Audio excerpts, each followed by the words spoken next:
Okay. I'm excited to introduce you to Fatima Davis. She's our new revenue cycle manager here at Notes. She has over 27 years of experience in optimizing front-end processes, denial management, revenue optimization, and EHR implementations. She also has specialized expertise in behavioral health and community-based treatment providers. So I'm going to go ahead and turn this over to Fatima. Hello, everyone. Good afternoon. Thank you for joining us today. I'm excited to present some of our best practices here in Notes in regards to revenue cycle management. So we're going to jump right in and get started. Full disclosure, I may go a little fast if at any point during the presentation you need me to slow down. Just put it in the chat. Just say, can you slow down a bit? And we're going to get started. So once again, this is revenue cycle management best practices, and we're going to get right into it. So you may say to yourself, what is revenue cycle management, right?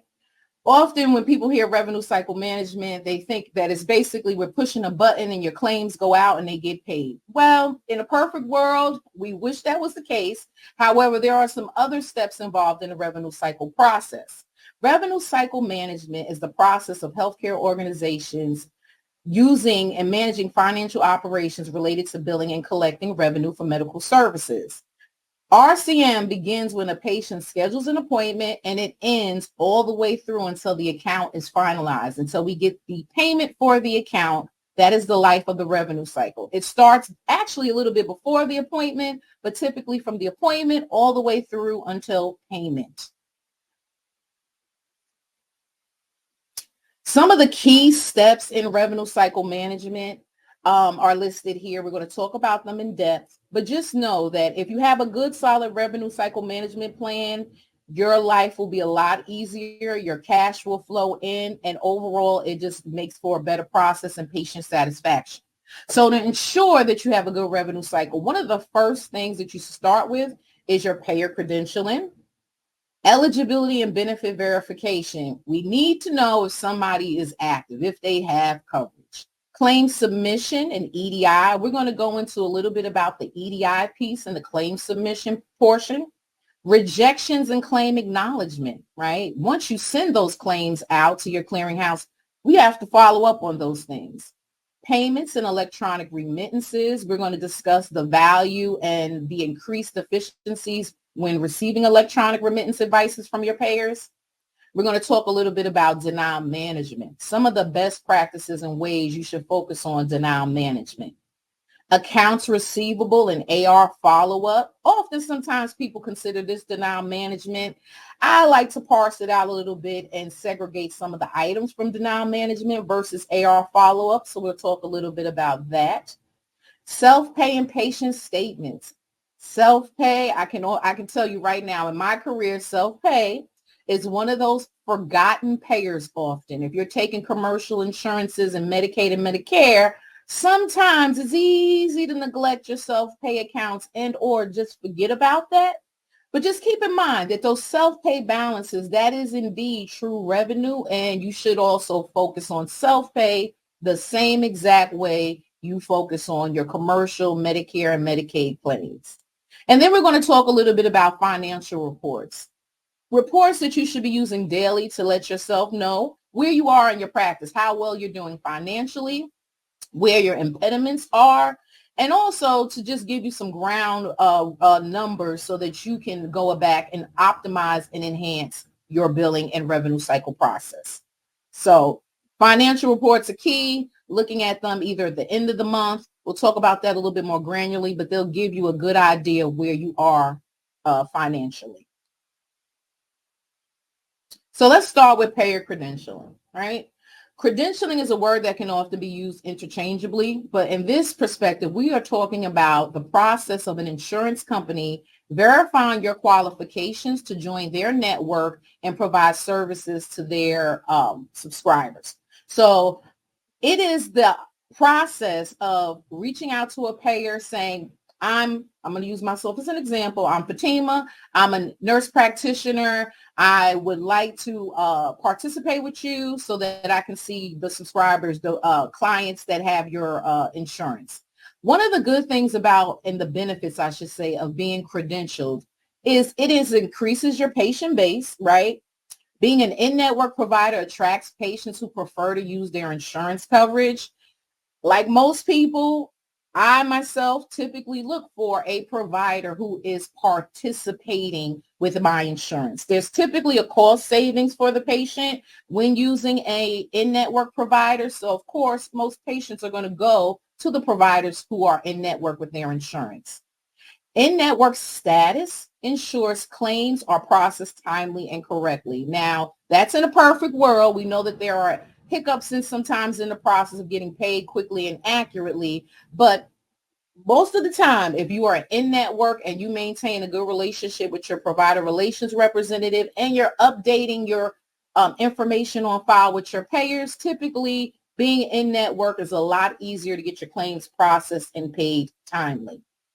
It is also a steady revenue reducing dependence on self-pay. Once again, most people go to a doctor or a provider who takes their insurance. So this way, if you're credentialed with payers, if you're in network, not only are patients going to seek you out, but then you'll be added to the payers list of providers, and that will help increase your patient base if that's what you're looking to do. If you're looking to get more patients in the door, the more insurances that you credential with, the more patients and referrals that you will possibly receive.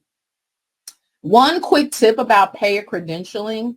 Sometimes it's not a one-time process. There are some payers that will require you to re-enroll or update your provider profile with their network. And I want to give you a quick tip. Make sure that if you update your licensure, if you go from a social worker to now you're a PhD, or if you have several licensures, you want to make sure that the payer you're credentialing with, you want to make sure that you're keeping all of that information up to date. You want to make sure that if your address changes, you're updating that with your payers. If you decide that you're starting to offer a new distinct service that not many other providers are offering, you also want to let your payer know that as well. It is just a really good workflow to always update your provider profile with the payers that you're participating with, because once again, that info typically goes into a database, and you may find that you have more opportunities as you either increase your licensure, add different services and programs to your practice. So it's just a good tip and a good idea to always make sure that your payer profiles are up to date with the most recent information about your practice and the services that you provide. The next step, and I can't express this enough, this is the most crucial step, right, is really making sure, one, that your patients have active insurance coverage, and also verifying their benefits. Verifying the benefits also lets you know what treatment modalities you're able to provide a patient. It's going to give you any limitations. Sometimes you call an insurance company and you find that your patient may only have 30 visits for the whole calendar year, right? That allows you to plan treatment, because if somebody's seeing you weekly, then it's a good chance and opportunity that their benefits may run out before treatment is complete. So that gives you the opportunity to come up with a backup plan should those benefits exhaust during the course of treatment. And you can discuss these things up front with your patients. And once again, when you're upfront and discussing these things with your patients at the start of treatment, it really builds trust and patient satisfaction. So verifying benefits, what does that really entail? Well, there's really a couple of different ways. You can verify benefits electronically through your EHR system. You can also verify benefits via the payer portal, simply logging in. I'm just going to say Aetna. You can log into Aetna and verify eligibility that way. You can use a clearinghouse to verify eligibility, but you definitely, absolutely, positively need to have a eligibility and benefits verification workflow. If it's your front desk doing it, if it's you yourself doing it, it just behooves you to know exactly what a patient's benefits are, their cost share, and their eligibility. So there's a lot of jargon that goes into eligibility and benefits verification, and we're going to walk through some of those terminologies now. One of the biggest ones that we hear, in-network, right? What does being in-network mean? In-network means that a healthcare provider has a signed contract with a patient's health insurance company.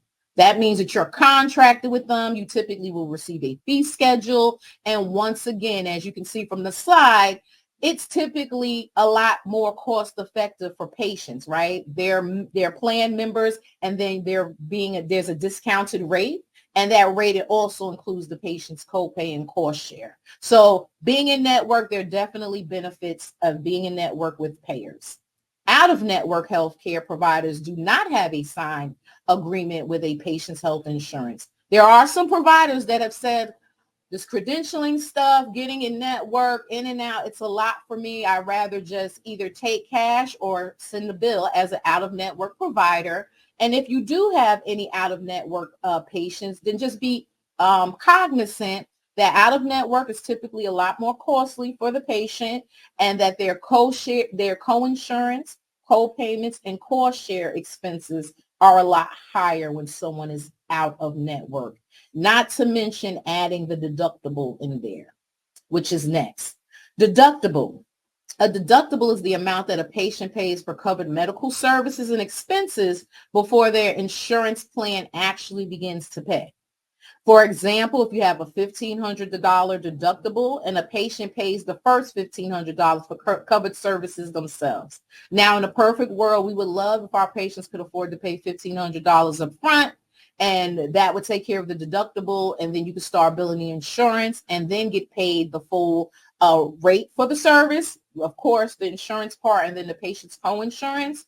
But just being cognizant of deductibles when you're calling and you're verifying benefits, you want to not only ask about the deductible, but you also want to inquire how much of their deductible has been met, right? So if somebody has a $1,500 deductible and they've already met $1,000, while as you're providing treatment and services, you're thinking and keeping in mind that they have a $500 deductible to meet now. So you not only want to know what the deductible is, but you also want to inquire about what is the status of the deductible? Has anything already been applied? Eligibility and benefits continued. So allowed amount. If you are contracted with insurance payers, then you've probably heard this term or seen it on an EOB. An allowed amount is the actual eligible expense or negotiated rate for the services that you're rendering. So the allowed amount, let's say Aetna says the allowed amount for an individual therapy service is $75. That $75 is also typically inclusive of the patient's copay or cost share. So you always want to keep in mind that the allowed amount is not just the allowed amount that the insurance company is paying. The allowed amount is the total rate for services, and that responsibility is partially on the insurance and also partially on the patient. So just keep in mind when allowed amount that amount is divided amongst insurance and the patient's responsibility. Out of pocket, these are the expenses that a patient is responsible for paying out of pocket before the insurance kicks in. Sometimes out of pocket represents services that are not covered by the insurance and will never, ever be paid for by the insurance. So you want to be mindful when you're verifying benefits, making sure that you're letting the payer know what services you intend on providing. So then that way you can make the determination if the treatment modalities that you're using are going to be covered by the insurance company. The next two topics are coinsurance and copay. And these are often two terms that are used interchangeably, but there is a distinct difference. Coinsurance is typically a percentage of the cost of care that a patient is responsible for. Coinsurance typically applies to those out-of-network scenarios. If you're out of network and the patient has already met their deductible and all of their out-of-pocket costs, then you can typically look for a percentage where the insurance company says we'll pay 80% and then our patient is responsible for the 20% coinsurance. So The difference between a copay and a coinsurance, the coinsurance is typically a percentage, and it's typically for out-of-network claims. A copayment is a set standard fee that the insurance company has already predetermined that a patient will pay for a service. So example here, $20 copay is typically is listed on the card, whatever the copay should be. So that standard amount is the $20 that has already been predetermined by the insurance company for a patient who's typically in network. Coinsurance, typically out of network and a percentage. Copayment, typically in network, and it's a standard set fee already determined by the payer. Pre-authorization. Once again, when you're verifying benefits and eligibility, you want to make sure that you're also inquiring about any pre-authorization or concurrent authorization requirements, because you need to make sure that if authorization is needed, that you're obtaining that prior to your first visit. You really want to get that authorization prior to your first visit. However, we know that sometimes patients are in crisis and you just don't have time to do all of that. So just keep in mind, some payers, they will backdate an authorization in situations where patients were in crisis, but you typically want to do that within at least 3 to 5 business days. You don't want to wait too long to go back and get a backdated authorization if you need to do so. But an authorization is basically a simple service request to confirm if a facility or provider needs to have an authorization from the payer to perform a specific service. So once again, you just want to make sure and verify this up front, because if you do not get that authorization timely when you're starting treatment, typically some payers will not backdate if it's not extenuating circumstances, and you may end up losing out on those first sessions because of that. So you always want to make sure you're verifying and obtaining any pre-authorizations and, of course, any concurrent authorizations during the course of treatment. Getting on to the good stuff. So this is the stuff that I get excited about as a revenue cycle manager. EDI Clearing House. So just so you know, EDI is an acronym for Electronic Data Interchange. A clearinghouse is a third-party organization that acts as an intermediary between healthcare providers and the insurance company. They process and transmit your medical claims and other related transactions. So not only do clearinghouses process claims, but they also, once again, can verify eligibility and or check eligibility.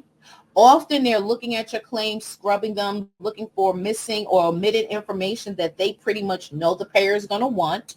And then you can also get your checks, your payments from your payers delivered to your clearinghouse in an electronic format. And we're going to talk a little bit about the benefits of using this clearinghouse and having electronic payments.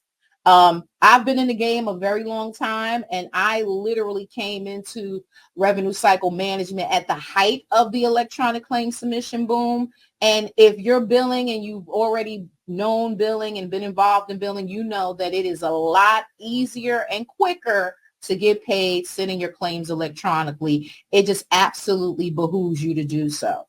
So some of the benefits of using a clearinghouse is a provider can send multiple claims or single claims to multiple payers at one time. Back in the days, we used to have to send all of our payers individually, log into the Medicaid portal. Then you would log into Aetna's portal. Then you would log into Caroline's portal. Then you would log into Value Options portal. Now, clearinghouses have agreements with payers all over, and you could submit all your claims to different payers at one time. So clearinghouses have definitely changed the game for revenue cycle management in regards to making efficiencies when submitting claims. Clearinghouses, once again, they assess claims for errors and check for errors.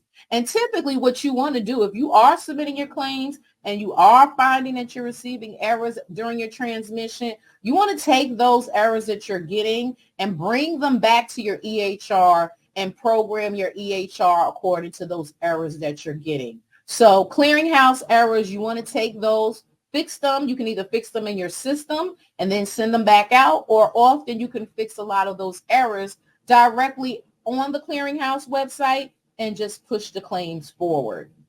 But either way, you want to use your denials or rejections from your clearinghouse, take them back to your EHR and your billing teams and actually make some corrective actions. So that way, as you start submitting again, you'll have resolved issues and you won't get so many rejections. Definitely sending electronic claims, you get a faster reimbursement. Most payers are going to pay claims within between 7 to 21 days. Some really good payers are really good. They have a good check cycle going. And once again, once you start really understanding or knowing the cadence of payment from your payers, then you will definitely be able to build out procedures that will ensure that you're getting paid a lot quicker utilizing the clearinghouse. Receive electronic remittance devices versus manual paper EOBs. This is really a key to being efficient in your practice, is having the electronic remittance device. If you are someone who's providing a large amount of services, you already know manual posting is not the way to go. We really want to utilize and get those 835s. It lessens the chance of human error because the adjustment codes, the denial codes, the contractual codes are all included in the 835, and the system basically does all of that work of posting the payment and adjusting any balances due to contractual adjustments. Whereas a paper EOB and someone manually posting the payment, we know that nobody is perfect and human error does happen. So the electronic remittance device is not only quicker, it's more accurate, and it really just makes your life easier in the revenue cycle. If you have 300 claims on a paper check, it can take you, depending on how big your team is, depending on how much experience you have doing this, it can take you quite some time to post that full amount of claims on that check. Whereas electronic remittance device, within minutes, you could post hundreds, if not almost thousands of claims in one check. So receiving a remittance advice, the electronic remittance, is really, really the best practice. It makes life a lot easier. The payment posting process is quicker and is definitely more accurate. Clearinghouses can provide access to valuable data and analytics and reporting tools.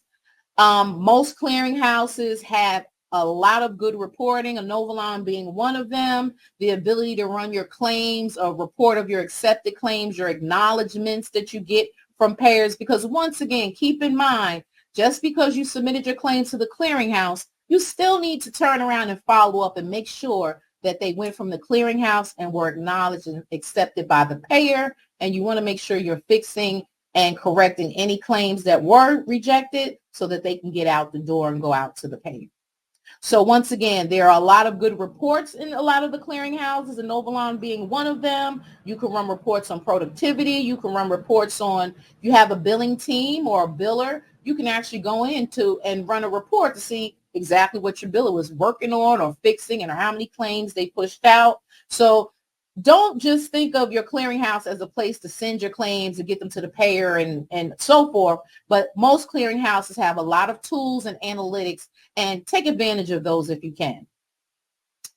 Clearinghouses are required to comply with HIPAA mandates. So the best thing to use is a clearinghouse because it's encrypted, the data is safe, it's secure, it's HIPAA compliant, and it really is the best way to transmit services, claims from your EHR on over to your payer. So a clearinghouse is definitely a tool that can make your revenue cycle a lot more efficient and optimize your processes and help you get reimbursed a lot quicker. Claim rejections and acknowledgement.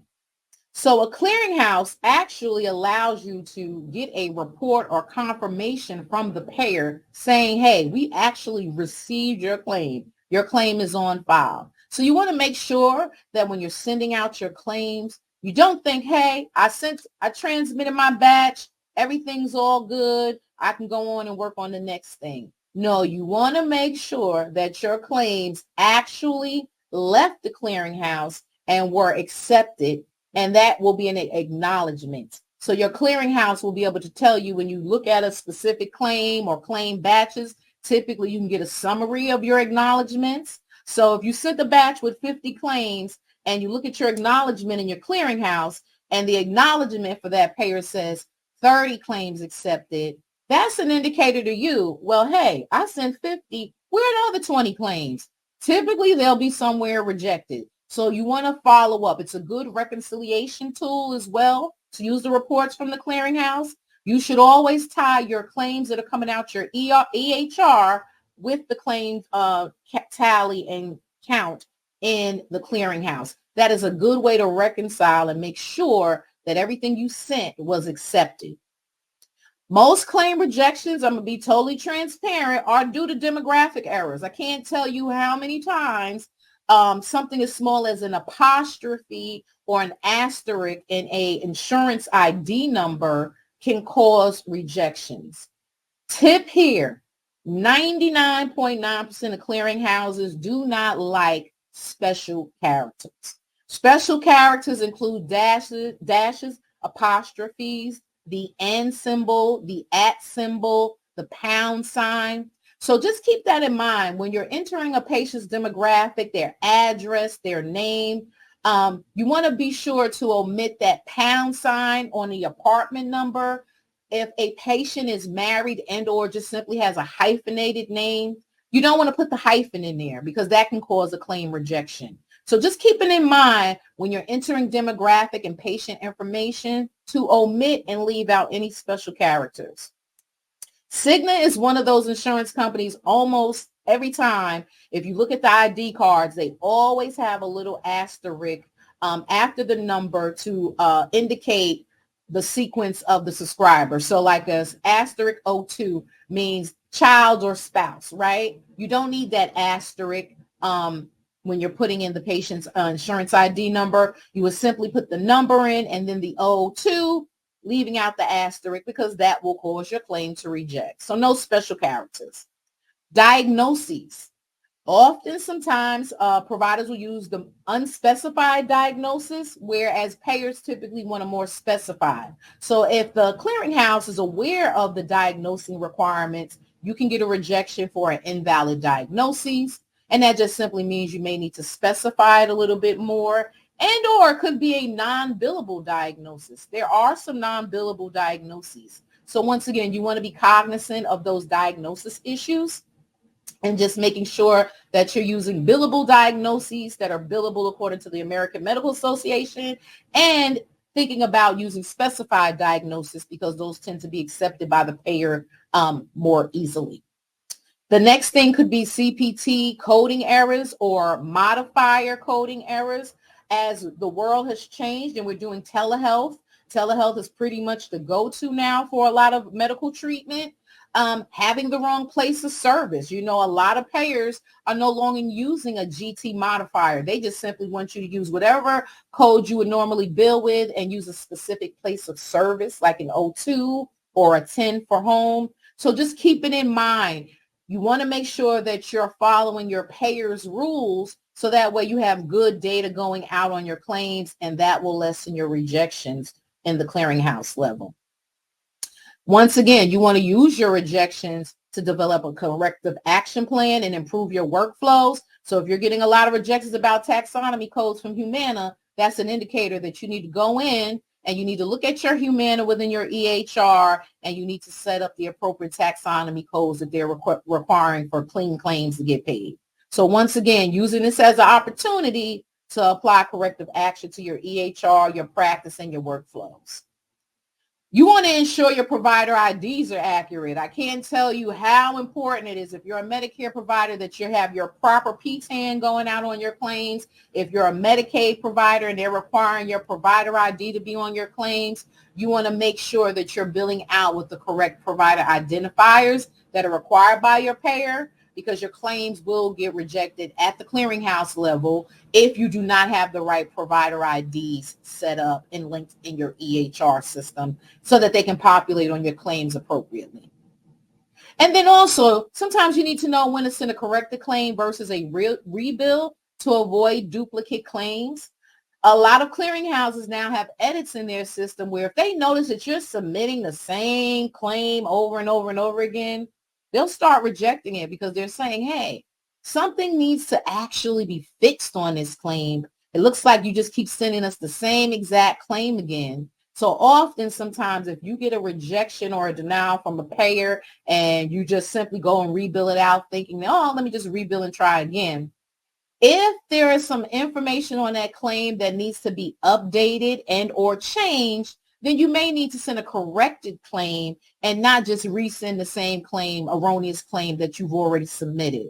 So that's just something to keep in mind too. If you have a claim that's been billed quite a few times and after a while the clearinghouse is just saying, this is a duplicate, we're not even going to pass this on to the payer, you may want to look to see if you need to do a corrected claim instead of just sending the same claim again.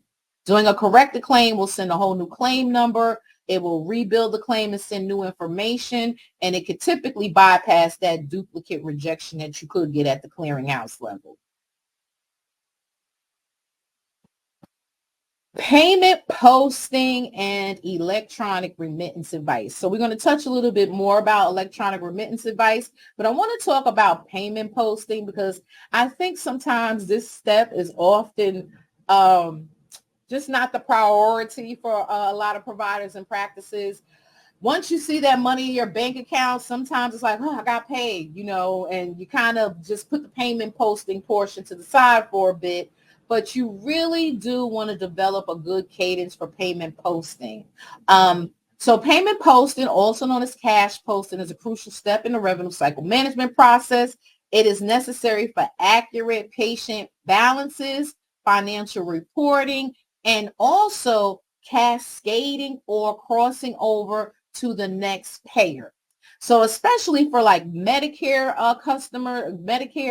patients, you want to make sure you're posting your payments timely and accurately, especially if they have a secondary insurance. So when I say secondary, typically if someone has Medicare, then they usually have AARP or some other supplement type of plan to take care of their cost share for them. So you want to make sure that you're posting your payments timely because you may only be getting half of your payment, right? So you want to make sure you go in and you posting your payments and you're cascading them and waterfalling them to the next carrier. You want to make sure that you're taking your time and posting the adjudication information correctly. So payment posting can help identify denied claims. Keep in mind, just because you got paid, usually on a paid check, there are going to be some unpaid claims. So just keep in mind, if you kind of forget to look at your payments and post them, you may be losing out on working claims that haven't been paid and that you need to focus on and correct and send back out the door. Now, doing ERAs, once again, quick way to post hundreds, if not thousands of payments at one time.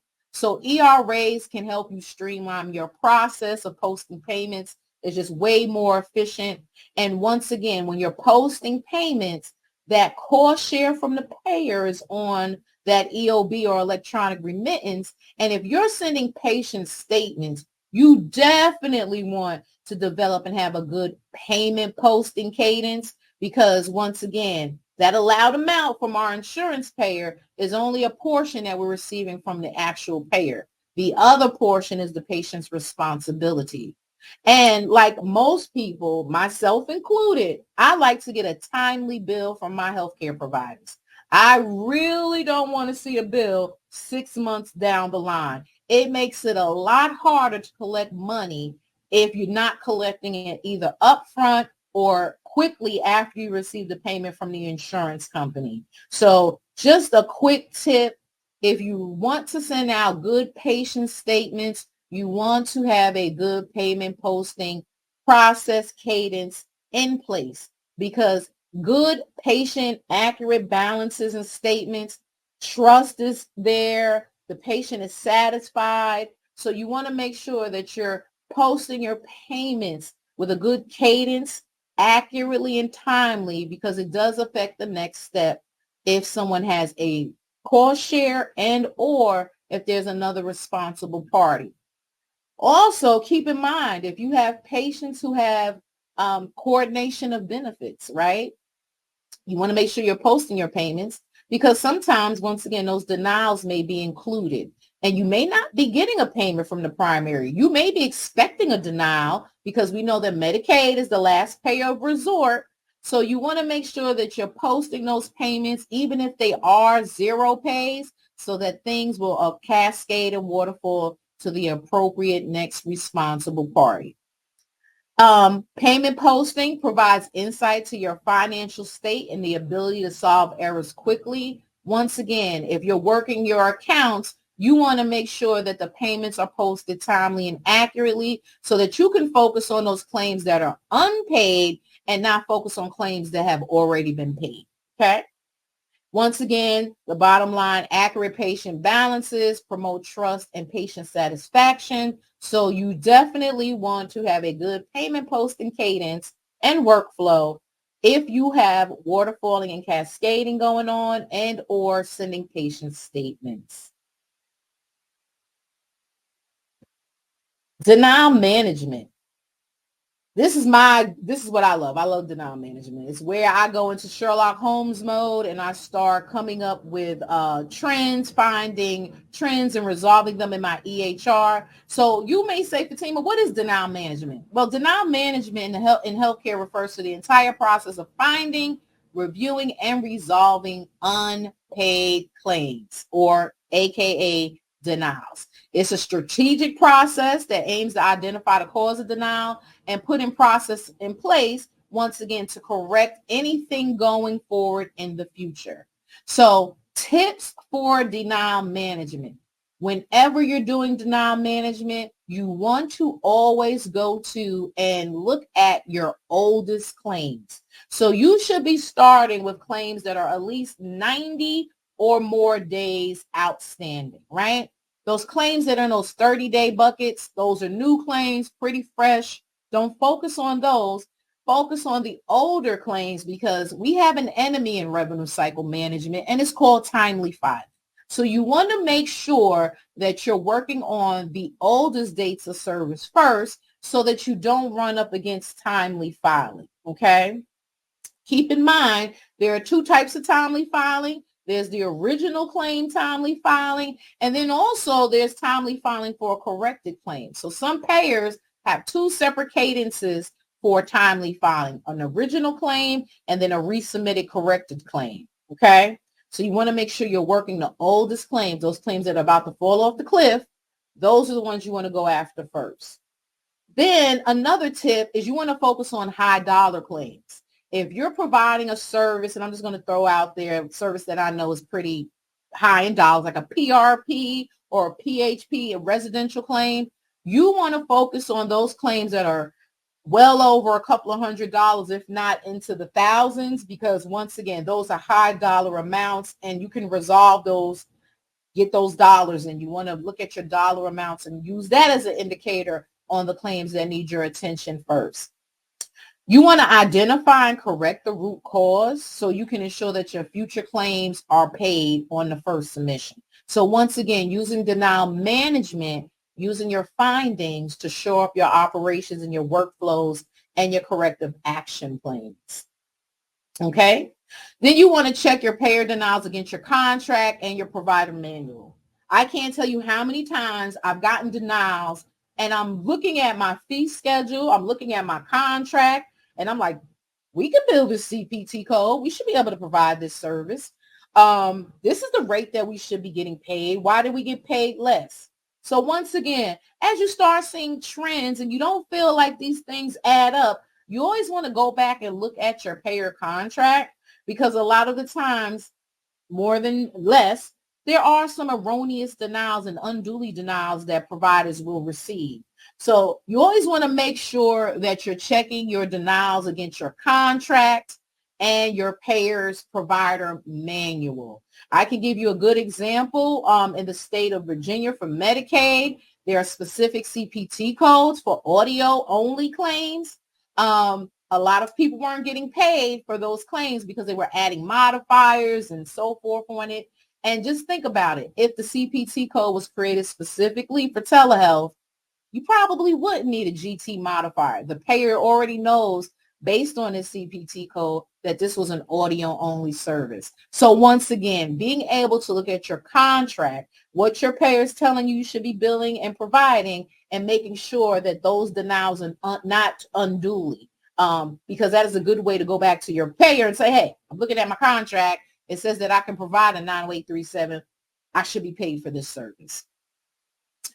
Know who your provider relations representatives are. This is another key piece of denial management and the revenue cycle as a whole. You really do want to have a good relationship, if possible, with your provider relations manager, because that is the go-to person when you have escalations and extenuating amount of denials. You're calling the payer. Nobody's answering your call. Nobody's, getting back to you via email. Your provider relations representative, that's what they're there for. They're the liaison between you and the payer.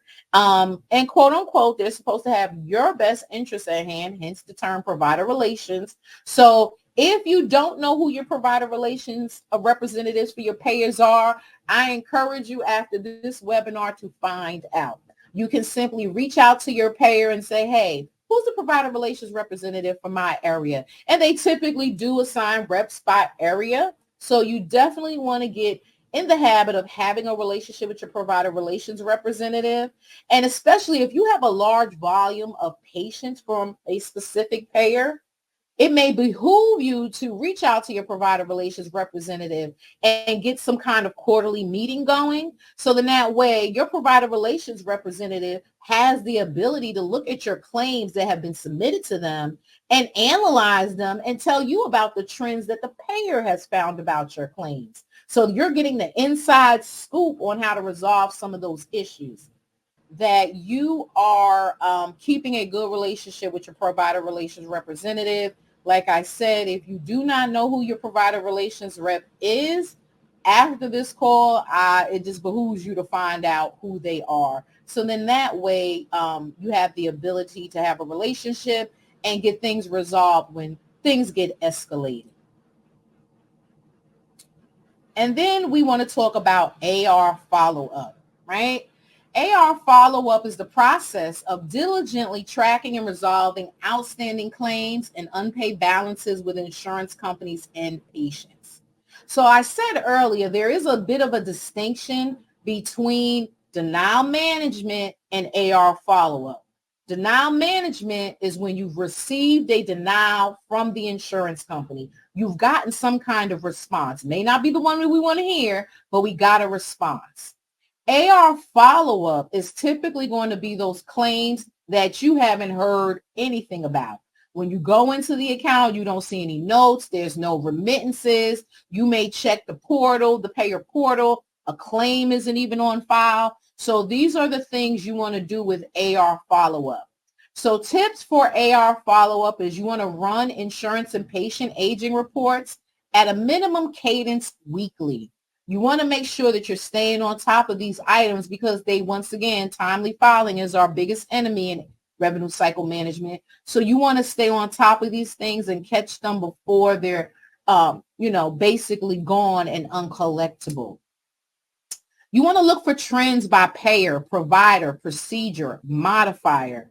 If you're running reports and you notice that your largest balance is sitting at Anthem, Blue Cross Blue Shield, then that's pretty much an indicator, what's going on with Anthem? If you're looking at Anthem even closer and you notice that the balance is only for one provider in your practice, if you have a group, what's wrong with Dr. X, Y, and Z? Maybe something's wrong with their profile. So once again, AR follow-up is really being Sherlock Holmes. These are claims that you don't have any key or indicator why they're not paid. So you have to do a lot of digging yourself to figure out what went wrong with the claim, what the next step should be. You want to review balances, ensuring that they point to the correct responsible party. Sometimes you may find that your AR is growing and the balances are not sitting at the appropriate bucket. The balance may be sitting at the insurance bucket, but the insurance pays. So now that balance that's left over probably and could be crossed over to the patient's responsibility. That's just moving the revenue from one bucket to another. But once again, it gives you more accurate reporting and transparency into how well you're doing financially. If you notice that you have a lot of payments coming from the insurance, but patient balance is left on the claims, then that's an indicator that, hey, I need to step up my patient collections and come up with a workflow or process for that. You want to reconcile your claims submitted against the acknowledgments from your clearinghouse.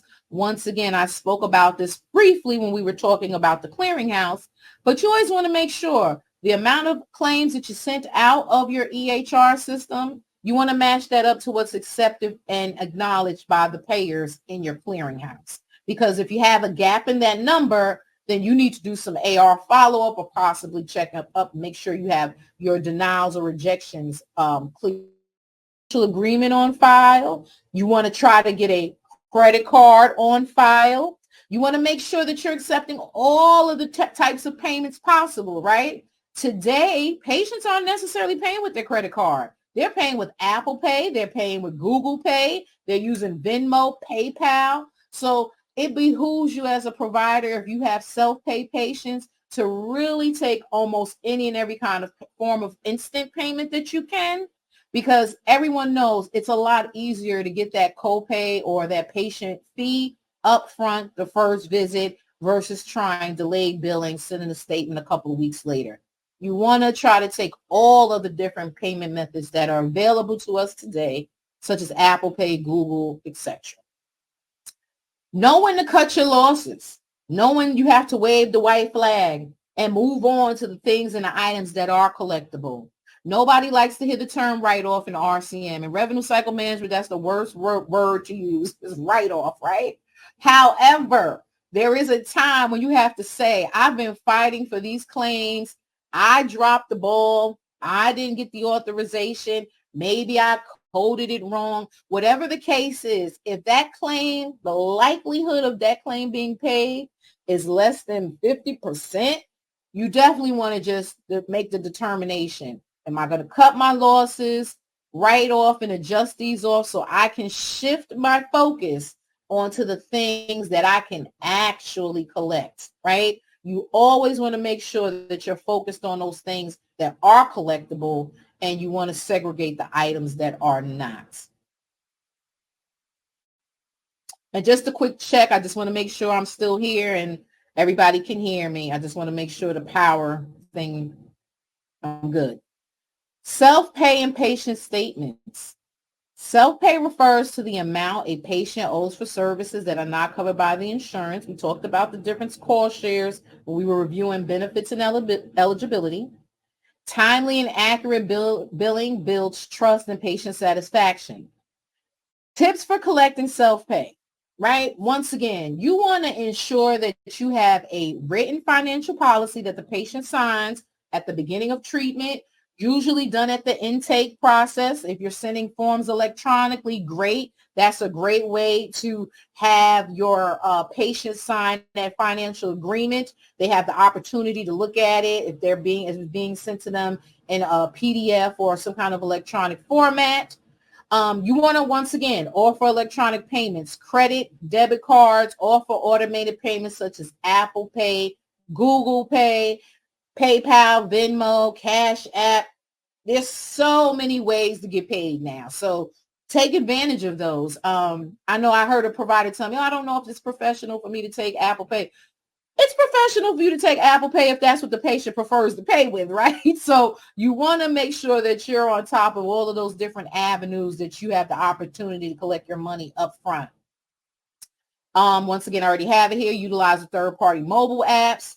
Talked about that. Or for payment plans. If you have patients that have high deductibles, if you have patients who lost their job during the course of treatment and now their claims are coming back denied, think about a payment plan. You know, sometimes it's not that I have to pay, I just don't have all the money to pay. And it could be very well that you should do or want to offer a payment plan. So also think about that as well. Setting up payment plans, asking the patient if they feel comfortable keeping a card on file, letting them know that you'll advise them maybe 48 hours, 72 hours in advance of actually automatically processing that charge, but definitely having a payment plan. And of course, you want it to be written and signed off by the patient. You want to develop a cadence for sending your patient statements. Once again, typically most providers send them towards the first week of the month for the previous month.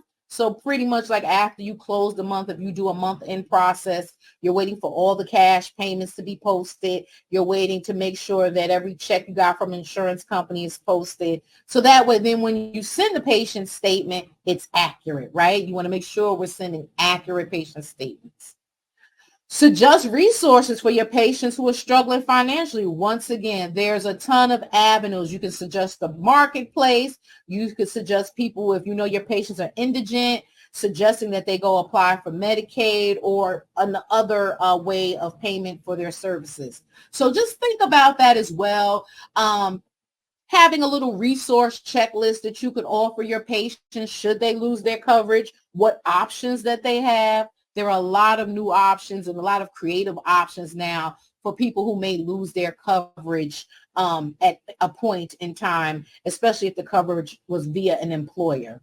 So it's definitely good to do that. I know we're coming up on time, so I'm going to get on to the next portion. Reporting. You want to make sure that you're running your aging reports at least minimum cadence weekly.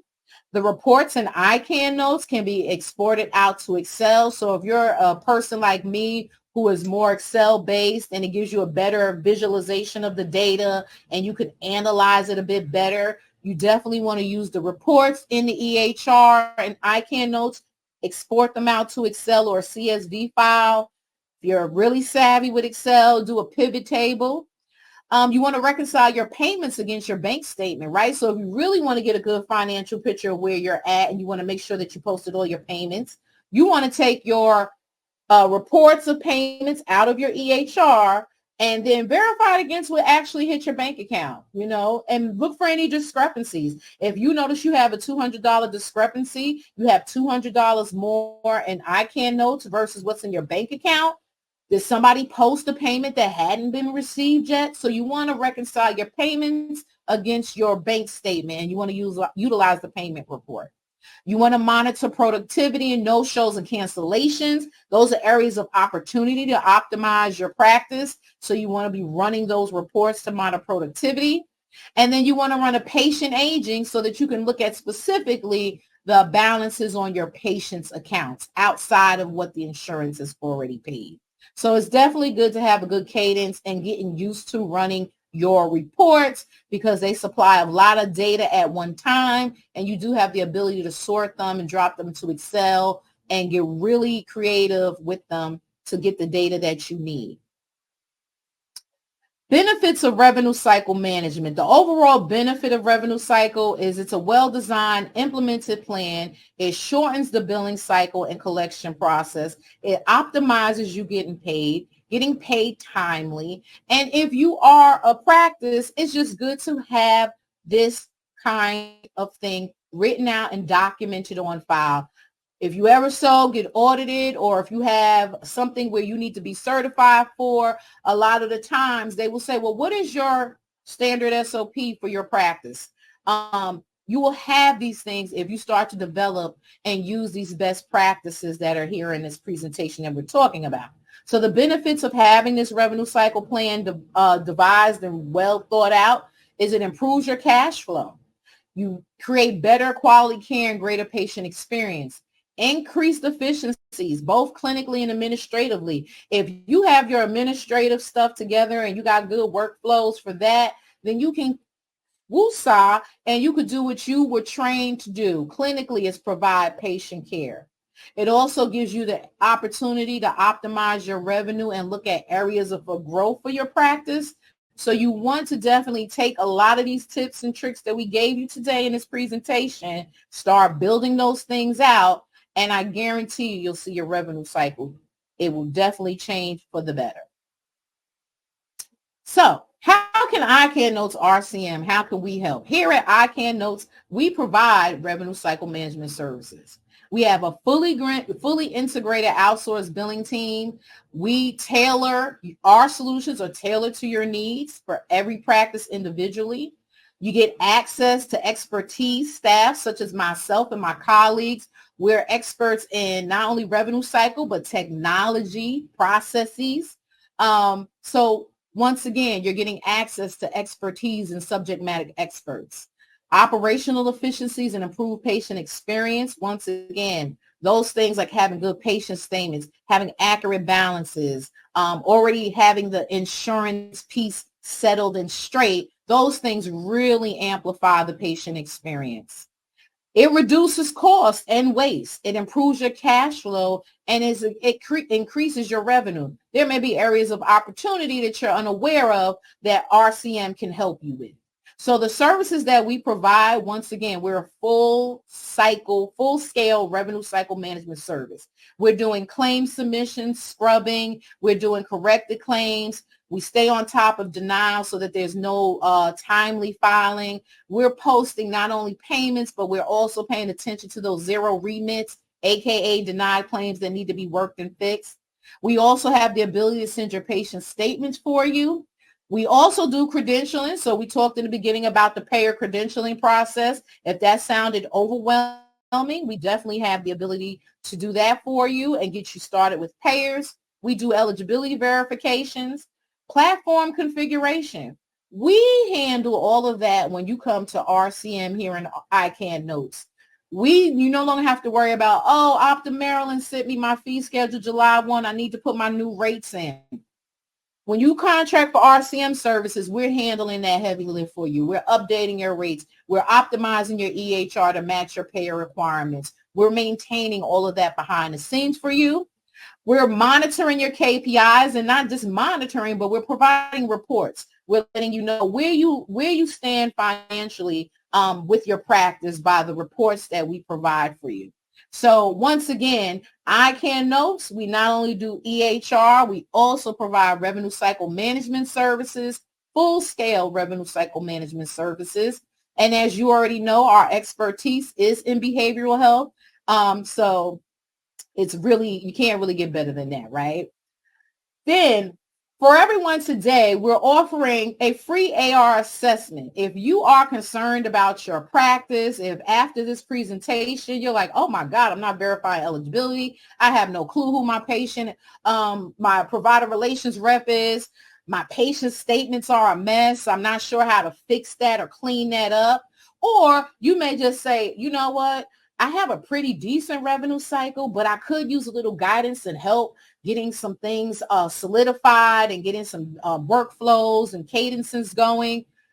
Feel free to reach out to us for this free AR assessment. We're going in and we're doing assessments for folks that are interested in our services and to give you some feedback about what the findings that we find. So by all means, we do offer RCM services, and for a time, we're doing free AR assessments for people who are interested in the service.